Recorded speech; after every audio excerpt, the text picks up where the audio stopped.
अध्यक्ष महोदय, सर मैं सबसे पहले बधाई देना चाहूँगी बतौर महिला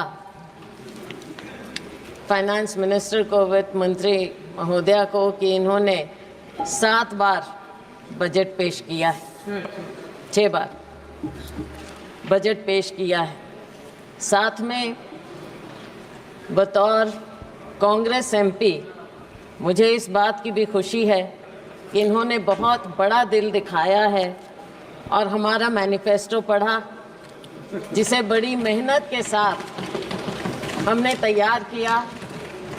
हमने कोई गारंटी इनकी सरकार की तरह, मोदी जी की गारंटी की तरह नहीं कहा, लेकिन हमारे नेता राहुल गांधी जी ने पूरे देश में जा जाकर लोगों को गले लगाकर उनकी दुख तकलीफ समझकर इस मैनिफेस्टो को सबके साथ मिलकर तैयार किया। और इन्होंने हमारा मैनिफेस्टो पढ़ा, अपनी गारंटी को साइड में रखा और हमारे मैनिफेस्टो को लागू किया। मैं इनकी बहुत शुक्रगुजार हूँ। अब मैं इस बजट को क्या बोलूं? कुर्सी बचाओ बजट बोलें, विकसित बजट नहीं लेकिन विचलित बजट बोलें, या फिर एक और जुमला बजट बोलें, क्योंकि फिर बार बार हमें जुमले नज़र आते हैं इसमें। आपने 4 लोगों की बात की, लेकिन ये 4 कौन लोग हैं? गरीब, महिलाएं, युवा, हमारा अन्नदाता किसान। लेकिन इनकी गिनती कैसे हो? क्या मालूम पड़े कौन क्या है? क्या मालूम पड़े कि ये योजनाएं किसके लिए बनाएं? क्या मालूम पड़े कि टारगेट ग्रुप कौन है? अगर आप कास्ट सेंसस नहीं करेंगे, अगर आप सेंसस को सार्वजनिक नहीं करेंगे, राहुल जी ने, हमारे नेता ने मांग की कि सेंसस किया जाए, कास्ट सेंसस किया जाए, लेकिन ये सरकार चुप्पी साधे। एंड आई वंडर कि इसके बारे में इनके सहयोगी नीतीश कुमार जी क्या कहना चाहेंगे कास्ट सेंसस के बारे में। उन्हें तो बहुत कुछ मिला है, लेकिन सर ये बजट है किसके लिए ये भी तो पता चले। क्या केवल 2 राज्यों को ही उन पर मेहरबानी हुई है, या पूरे देश पर भी कुछ नज़र डाली गई? ऐसा नज़र नहीं आता कि 2 राज्यों के अलावा कुछ दिखा हो, या फिर भाजपा शासित प्रदेशों के अलावा कुछ नज़र आता हो। सर मुझे याद आता है कि जब माननीय प्रधानमंत्री जी मोदी जी माननीय मुख्यमंत्री होते थे और उस समय हमारी सरकार थी और वो एनडीसी की मीटिंग में आते थे, अब तो खैर एनडीसी भी नहीं रहा, और वो हमेशा कोऑपरेटिव फेडरलिज्म की बात करते थे। अब शायद वो शब्द पूरी शब्दावली से निकल चुका है, कम से कम भाजपा की और सरकार की शब्दावली से निकल चुका है। लेकिन 2 राज्यों को भी मैं थोड़ा आगाह करना चाहूँगी। नीतीश जी तो हमारे साथ पुराने रह चुके हैं, 10वीं लोकसभा में थे, सब समझते हैं। नायडू जी भी बहुत अनुभवी हैं, राजनीतिज्ञ हैं। इनकी बातों पर ना जाएं। आज बेशक लगता हो कि बहुत कुछ दिया है, लेकिन नज़र फेरते देर नहीं लगती, तो इसलिए उनको भी मैं आगाह करना चाहूँगी। आज खुशियाँ मनाएं, लेकिन समय बदलते देर नहीं लगेगा सर। तो ये जो बजट पेश किया गया, इसमें जो इन्होंने गारंटी की बात की, शायद लोगों को विश्वास नहीं हुआ, और इसीलिए 303 से लेकर 241 पर आ गए। विश्वास पैदा करना इनका काम है। इन्होंने विश्वास खोया और तभी ये डाउनस्लाइड हुआ। आज के दिन भी जब बातें होती हैं बजट में, हम सुनते हैं तो ऐसा लगता है कि कुछ पर मेहरबान और बाकियों को दरबान बना दिया गया है। दरवाजे के बाहर खड़े रहो, अगर मेहरबानी होगी तो शायद आपको कुछ मिल पाएगा। सर जब प्राकृतिक आपदा की भी बात होती है, भाजपा शासित प्रदेशों के लिए तो सेंट्रल असिस्टेंस की बात की गई बजट में, लेकिन हिमाचल प्रदेश की जब बात हुई तो एक्सटर्नल एजेंसीज़ की बात आ गई वहाँ पर कि उनके माध्यम से मदद की जाएगी। ऐसा भेदभाव क्यों? ये नहीं होना चाहिए और इसकी हम घोर निंदा करते हैं कि आप सबके साथ ऐसे भेदभाव। और फिर एक बात और सर, हरियाणा, महाराष्ट्र, झारखंड और शायद जम्मू कश्मीर चुनाव की ओर जा रहे हैं, पर ऐसा लगता है कि सरकार ने पहले ही हार मान ली। इन राज्यों का जिक्र तक नहीं, 3 राज्यों का जिक्र तक नहीं हुआ, कुछ दिया तक नहीं। और दुख इस बात का है कि आज 3 केंद्रीय मंत्री हैं हरियाणा से केंद्र में, एक तो मुख्यमंत्री भी रह चुके, लेकिन हरियाणा को कुछ नहीं मिला। मुझे मालूम नहीं कि अंदरूनी इनकी क्या बातें होती हैं, वो तो खैर सार्वजनिक हो नहीं सकती, लेकिन दुर्भाग्य है मेरे राज्य का, हरियाणा का, कि 3 केंद्रीय मंत्री होने के बाद भी हमें हरियाणा को ये कुछ ना दे पाए हैं और नाम तक लेना मुनासिब नहीं समझा। सर, किसान की बात है, किसान की आय दुगनी करने की बात कही गई। स्वामीनाथन कमेटी रिपोर्ट की बात लागू करने की शुरू में की थी, लेकिन बहुत कन्वीनियंटली आसानी से अब स्वामीनाथन कमेटी रिपोर्ट का नाम तक नहीं लिया जाता है। एग्रीकल्चर का, कृषि सेक्टर का बजट आधे के करीब हो गया है। 2019-20 में जहां 4.97% था, इस बजट में आपने 2.74% करके छोड़ दिया है। बात करते हैं एमएसपी की। एमएसपी के बारे में कहा गया माननीय वित्त मंत्री जी ने कि आपने बहुत से उपजों को इस बार एमएसपी दिया है, लेकिन क्या आपने स्वामीनाथन कमेटी रिपोर्ट के मुताबिक फॉर्मूला अपनाया है? C2 plus 50%?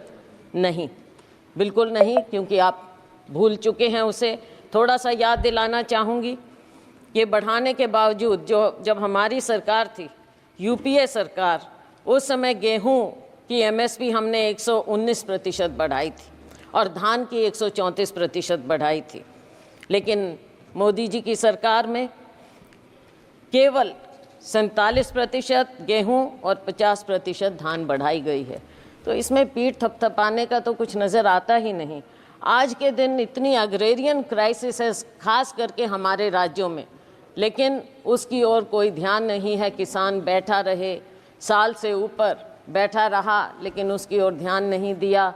ऐसे बना देते हैं जैसे कोई दुश्मन हो, किसी दुश्मन देश के साथ बॉर्डर बनाए जाते हों। ऐसी बात होनी नहीं चाहिए। पूंजीपतियों के मित्र हैं, ये दुनिया जानती है, पूंजीपति खास तौर से जानते हैं। किसान अपने दुख को समझते हुए ये जानता है कि केवल और केवल पूंजीपतियों का ध्यान दिया जाएगा। सर, आज हमारी सरकार में 72,000 करोड़ रुपया हमने किसानों का कर्जा माफ़ किया था, लेकिन आपने अपने पूंजीपति मित्रों का 16 लाख करोड़ रुपया माफ़ किया। किसानों की ओर कोई ध्यान नहीं। शायद आपको लगता है कि किसानों का कर्जा माफ़ करेंगे तो वो आलसी हो जाएंगे, पैदावार नहीं करेंगे, काम नहीं करेंगे, शायद यही शंका है, मैंने पढ़ा कहीं पर। और नाबार्ड के मुताबिक हर किसान औसतन 1.35 लाख रुपए के कर्जे में है। ये नाबार्ड का फिगर है, मेरा नहीं। तो साथियों, ऐसी बात नहीं, फिर से वही बात आ गई, मित्रों पर मेहरबानी और किसानों और मजदूरों से बेईमानी। बेईमानी मैंने इसलिए कहा कि शब्द यूज़ नहीं करना चाहिए। नाबार्ड का फिगर है ये? मैं हाँ जी नाबार्ड। मैं ये इसलिए कह रही हूँ क्योंकि आपने समझौता किया किसानों के साथ, और लेकिन आपने वादा खिलाफ़ी की। हर बात में आपने वादा खिलाफ़ी की। कौन सा साल था? 2021, और आज कौन सा साल आ गया है, कौन सा समय आ गया है। किसान अपना दुख लेकर फिर भी बैठा है। किसान को आप उग्रवादी मत करिए, लेकिन आप उसको मजबूर मत कीजिए उग्र होने पर। और मजबूर और मजदूर दोनों बना दिया है आपने, किसान को, मजदूर को, किसी और ध्यान नहीं है। और इसके ऊपर एक और फसल बीमा योजना हमारे यहाँ अपने प्रदेश की मैं बात कर सकती हूँ। फसल बीमा योजना से आप किसान से पैसा तो ले लेते हैं प्रीमियम, लेकिन जब मुआवजा देने की बात आती है तो वो सालों साल बैठा रहता है। मेरी अपनी कॉन्स्टिट्यूएंसी में नरवाना में 3 साल से किसान बैठा है मुआवजे के लिए, उसकी और कोई ध्यान नहीं। 3,40,000 करोड़ रुपया आपको प्रॉफिट मिला है बीमा कंपनियों को, लेकिन जब किसान को देने की बात आती है तो वो दर दर भटकता रहता है, कोई उसकी ओर ध्यान नहीं। माननीय अध्यक्ष महोदय, किसान धरने पर बैठा रहा, 736 किसान शहीद हो गए, चले गए इस दुनिया से, लेकिन उनके बारे में एक भी शब्द नहीं बोला गया, ना उन्हें कुछ देने की बात की। आज भी हरियाणा और पंजाब शंभू बॉर्डर पर किसान बैठा है, मजबूर है, लोगों को आने जाने की भी तकलीफ है, लेकिन आप उस मजबूर किसान की ओर देखना तक नहीं चाहते और वो उस बॉर्डर पर बैठा है। किसान क्या मांग रहा है? आप एमएसपी देने की बात करते हैं, लेकिन बात तो लीगल गारंटी की है। इस वादे को क्यों नहीं याद करते? किसान को जब तक आप लीगल गारंटी नहीं देंगे उसके एमएसपी की, तब तक आप किसान के साथ इंसाफ नहीं कर सकते। और ये किसानों से आप पूछ लीजिए, हम जिस अन्नदाता की आपने बात की, अगर अन्नदाता कमज़ोर होगा तो ये देश कभी आगे पनप नहीं सकता, ना किसी का विकास होगा और ना ये विकसित भारत हो सकता अगर किसान और मजदूर इस तरह से मजबूर हो जाएगा। हमने अपने मैनिफेस्टो में उनको लीगल गारंटी की बात की। अगर ये हमारा मैनिफेस्टो का ये बिंदु भी पढ़ लेते तो बहुत अच्छा होता। सर, मज़दूरों की दयनीय स्थिति और ख़ास तौर से ग्रामीण मज़दूर की जो स्थिति हो गई, भारतीय जनता पार्टी के मोदी सरकार के 10 साल में मजदूरी वृद्धि केवल 1% हर साल की गई, उससे भी कम। और अगर मनरेगा की बात करें, मुझे दुख इस बात का हुआ कि मनरेगा का एक बार भी नाम नहीं लिया गया इस पूरे बजट में। और मनरेगा तो वो है जिसे आप पहले नाकारते थे, फिर आपने समझा, आपने उसको अपनाया। बेशक हम पर कटाक्ष करके माननीय प्रधानमंत्री जी ने मनरेगा को अपनाया, लेकिन अपनाया। और अगर कोई सेवियर था कोविड में ग्रामीण क्षेत्र में तो वो मनरेगा था, और आप आज मनरेगा को भूल गए। मनरेगा बजट समय से याद ही नहीं रखते हैं। और गरीब को जब आप याद ही नहीं रखेंगे, मजदूर को ग्रामीण क्षेत्र में सबसे ज़्यादा बुरा हाल है। किसान का और ग्रामीण मजदूर का, खेती और मजदूर का चोली दामन का साथ है। आपने दोनों को भुला दिया है। देश कहाँ आगे जाएगा? केवल पूंजीपतियों के लिए। ग्रामीण क्षेत्र में भी आपने पूंजीपतियों को घुसा दिया, और वो भी बड़े बड़ों को। साइलोज वहाँ पर लग गए, वहाँ पे मजदूर भी। मंडियों में मजदूरों का बुरा हाल है। आज वो बेरोजगार हो गए हैं, आज उनको 2-3 हज़ार रुपया महीने का मिलता है। मजदूर और दयनीय हो गया है। तो इस पर आपको ध्यान रखना चाहिए। न्यूनतम वेतन प्रतिदिन का 400 रुपया होना चाहिए। ये देश भर की डिमांड है, और हम कहते हैं कि हमारा समय आएगा, हम 400 रुपया ज़रूर करेंगे, और ये होना चाहिए। सरकार को इस बात को मानना चाहिए, गरीब की बात को मानना चाहिए, मनरेगा की बात को, कि न्यूनतम वेतन आप 400 रुपया करें। आप गरीब को भी 5 किलो अनाज देकर कृपया लाइन में ना खड़ा करें, उसे उसका हक दें, उसको ऊपर उठाने की बात करें, ना कि केवल आप कहते हैं कि 80 करोड़ रुपए लोगों को दे रहे हैं। तो क्या 80 करोड़ लोग लाइन में लगे रहेंगे? हमेशा गरीब रहेंगे और अमीर अमीर होता जाएगा, जीडीपी बढ़ता जाएगा। किसके लिए? केवल आंकड़ों के लिए। और सर, महंगाई की बात मुझे याद आती है। सुषमा स्वराज जी बहुत सम्मानित, हमारे पूरे सब उनको मानते थे, नेता थे, भाजपा की बहुत वरिष्ठतम नेताओं में से थी। मुझे याद है जब बजट एक बार पेश किया गया और उसमें उन्होंने कहा, प्रणब मुखर्जी साहब वित्त मंत्री थे, और उन्होंने कहा, दादा आंकड़ों से पेट नहीं भरता। मैं ये याद दिलाना चाहूँगी सत्ता पक्ष को कि आंकड़ों से पेट नहीं भरेगा। गरीब को, युवा को रोज़गार चाहिए, गरीब को वेतन चाहिए। गरीब को केवल 5 किलो अनाज देकर आप पंक्ति में, आखिरी पंक्ति में खड़ा मत कीजिए। महंगाई पर नियंत्रण लाइए। महंगाई पर नियंत्रण आप क्यों नहीं कर पा रहे हैं? जो ऑयल कंपनीज हैं उनका मुनाफा बढ़ता जाता है, लेकिन क्या आप आम उपभोक्ता को कोई राहत देते हैं? क्या किसान तक कोई राहत पहुंचती है? गरीब तक कोई राहत पहुंचती है? आज इन्फ्लेशन कितना बढ़ता जा रहा है।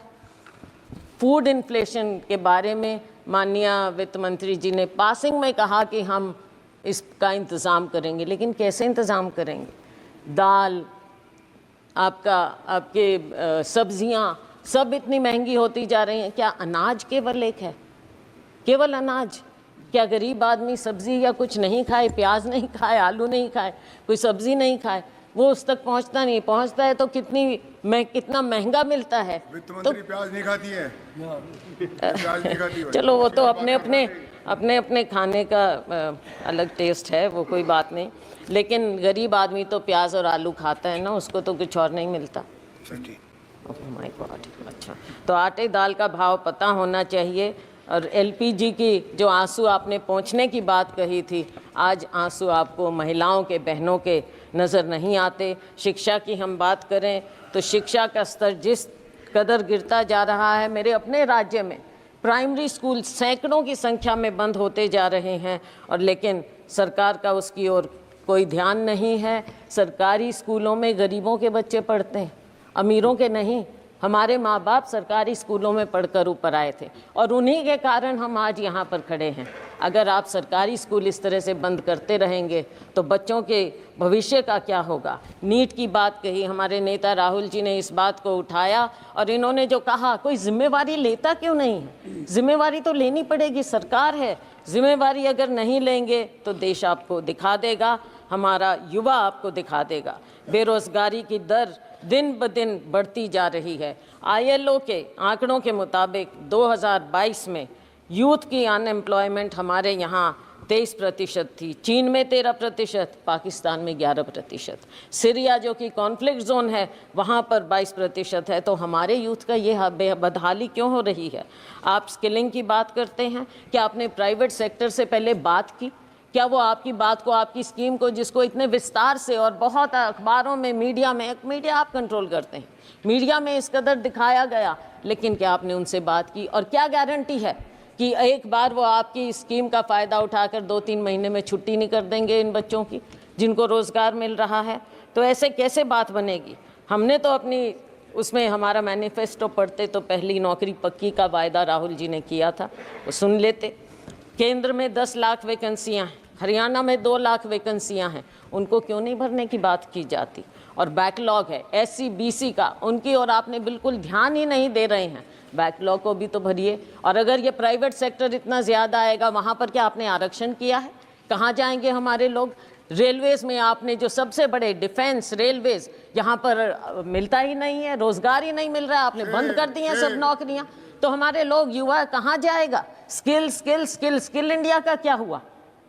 आज के दिन बेरोजगारी इस कदर आपके सामने मुंह बाय खड़ी है, और आपको अगर नज़र नहीं आता तो आपको आने वाले जो ये चुनाव होंगे इन राज्यों में आपको नज़र आ जाएगा। वैसे जो अभी उपचुनाव हुए उसमें भी आपको नज़र आ गया होगा।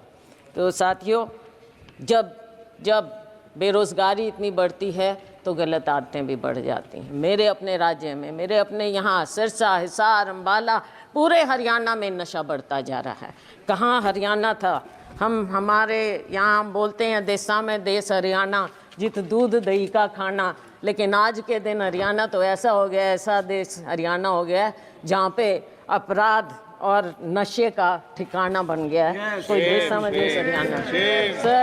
सर 1-2 बिंदुओं पर और केवल मैं नज़र डालूंगी। अग्निवीर की बात है। अग्निवीर के खोखलेपन का पर्दाफाश राहुल गांधी जी ने यहाँ पर इस सदन में किया है। सरकार कितने ही टॉल क्लेम्स करे, लेकिन असलियत अगर आप ज़मीन पर जाएंगे तो आपको पता चल जाएगी। आपने 2 कैटेगरी बना दी है। अगर जो अफसर है और या जो साधारण जवान है सेना में, वो तो शहीद हो जाएगा, उसके परिवार को पेंशन मिलेगी। और जो गरीब का बेटा है, गरीब का बेटा केवल अग्निवीर कहलाएगा, केवल नाम मिलेगा उसे, और क्या मिलेगा? कैसे जाएगा वो? आप सेना के साथ भी नाइंसाफ़ी कर रहे हैं, हमारे युवा के साथ भी नाइंसाफ़ी कर रहे हैं, हमारे जवान के साथ आप नाइंसाफ़ी कर रहे हैं। सर, हरियाणा की आबादी देश की लगभग 2% है, लेकिन सेना में हमारा हिस्सा 10% के करीब है। आज के दिन आपने क्या इंसेंटिव छोड़ दिया हमारे युवाओं के लिए? कुछ नहीं छोड़ा। ये योजना पूरी तरह से युवा विरोधी है, जवान विरोधी है और सेना विरोधी है। हम डिमांड करते हैं कि आप अग्निवीर योजना को इमीडिएटली ख़त्म कीजिए और जय जवान जय किसान के नारे को फिर से बुलंद कीजिए। किसान को भी खुशहाल करिए, जवान को भी खुशहाल करिए। सर, SCBC की बात मैंने कही, ना बैकलॉग खत्म किया जा रहा है और ना नई नौकरियां मिल रही हैं, ना प्राइवेट सेक्टर में कुछ इनके लिए है, और ना इनकी scholarship, pre matric, post matric scholarship के साथ जो जिस तरह से नाइंसाफ़ी की जाती है, समय पर बच्चों को दिया नहीं जाता। हरियाणा में मेडिकल 9,000 से ज़्यादा, 10,000 के करीब स्टूडेंट थे, 3-4 साल से नहीं दी उनको स्कॉलरशिप। जब चुनाव आया तब आपने रिलीज़ की। इसमें भी राजनीति, गरीबों के साथ, हमारे SCBC के साथ भी राजनीति आप ऐसे करेंगे? क्या इतनी किल्लत है पैसे की कि आप गरीब से गरीब को उसकी स्कॉलरशिप नहीं देना चाहते? डॉक्टर अंबेडकर स्कॉलरशिप से आगे बढ़े थे। डॉक्टर अंबेडकर इकोनॉमिस्ट थे, लेकिन अगर आप बच्चों को मौका ही नहीं देंगे, वो कहाँ से आगे निकलेंगे? माननीय सदस्य, ये संसद है, हरियाणा विधानसभा नहीं है, सर, इसका जवाब कैसे देंगे? सर, बजट है, सर, बजट तो है। बजट में राज्य की अनदेखी हुई है सर। सही बात कहना सर, पड़ेगा। आपको भी राजस्थान से प्यार होगा सर। सर, आप अध्यक्ष हैं लेकिन राजस्थान से प्यार रखते हैं। राजस्थान विधानसभा सर, बोलूंगा। सर, आपने स्पेशल कंपोनेंट प्लान खत्म कर दी, सब प्लान बंद कर दिया और सारे फंड्स डाइवर्ट किए जाते हैं। अब एक आध दिन पहले हिंदुस्तान टाइम्स में रिपोर्ट थी, मध्य प्रदेश में फंड्स डाइवर्ट कर दिए। किस चीज़ के लिए? गौशालाओं के लिए। गौशाला और SC ST का उससे क्या लेना देना? लेकिन SC ST के फंड्स आप गौशालाओं में दे रहे हो, तो ये कहाँ से ये डाइवर्जन हो रहा है? सरेआम डाइवर्जन हो रहा है। क्यों डाका डाल रहे हैं गरीबों के बजट पर, SC ST के बजट पर? सर, जहाँ तक कि हेल्थ की बात है, हेल्थ का एक्सपेंडिचर भी गिरता चला जा रहा है और पिछले समय में 2% के करीब आपने 2 साल बजट एस्टिमेट्स में और एक्सपेंडिचर में फ़र्क आ गया है सर, तो आगे वो गिरता ही चला जाएगा।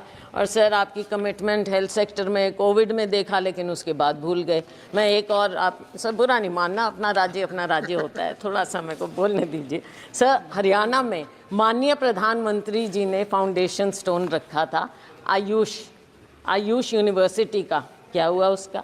आज तक एक पत्थर नहीं लगा है कुरुक्षेत्र में, एक पत्थर। माननीय वित्त मंत्री जी पता करें।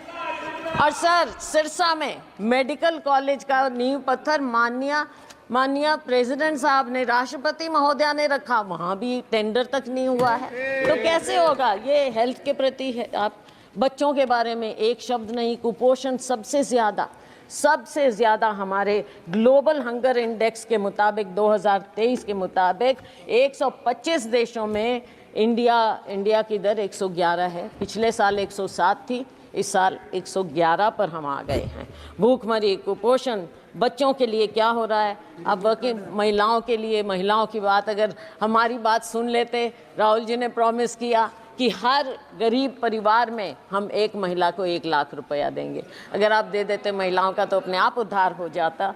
थोड़ा सा सुन लेते, हमारी थोड़ी बात मान लें, इसमें कोई शर्म की बात नहीं है। आपके पास आइडियाज़ नहीं हैं, हमारे पास हैं, हमारे आइडियाज़ ले लें, सुझाव ले लें, तो देश का भला हो जाएगा, बहुत भला हो जाएगा। हमारे पूर्व मुख्यमंत्री जी यहाँ पर अब मंत्री हैं, बहुत बढ़िया उनके पास मंत्रालय हैं, लेकिन अगर शहरों की बदहाली, आप एक तो नाम बदलने का बड़ा शौक है, अब सिर्फ इसलिए क्योंकि JNNURM राजीव आवास योजना रखा, नाम से आपको थोड़ी दिक्कत है, शायद नफरत है, तो वो नाम बदल दिए स्मार्ट सिटी।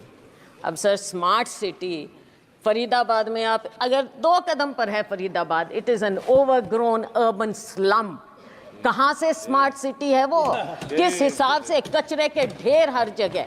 और मिलेनियम सिटी गुड़गांव, खुद कॉलीग, वहाँ से मंत्री, वहाँ से MP, 2 दिन पहले उनका इतना बड़ा इंटरव्यू छपा था कि वहाँ पर क्या बदहाली है गुड़गांव में कचरा प्रबंधन की। आप उनकी ही बात सुन लें क्या हो रहा है। मैं उम्मीद करती हूँ कि आपस में कॉलीग्स जो माननीय पूर्व मुख्यमंत्री हैं वो अपने यहाँ पर कॉलीग की बात सुनेंगे, दूसरे फरीदाबाद में एक और कॉलीग हैं केंद्रीय मंत्री, उनकी बात सुनेंगे। इन शहरों का तो थोड़ा आप कल्याण करिए।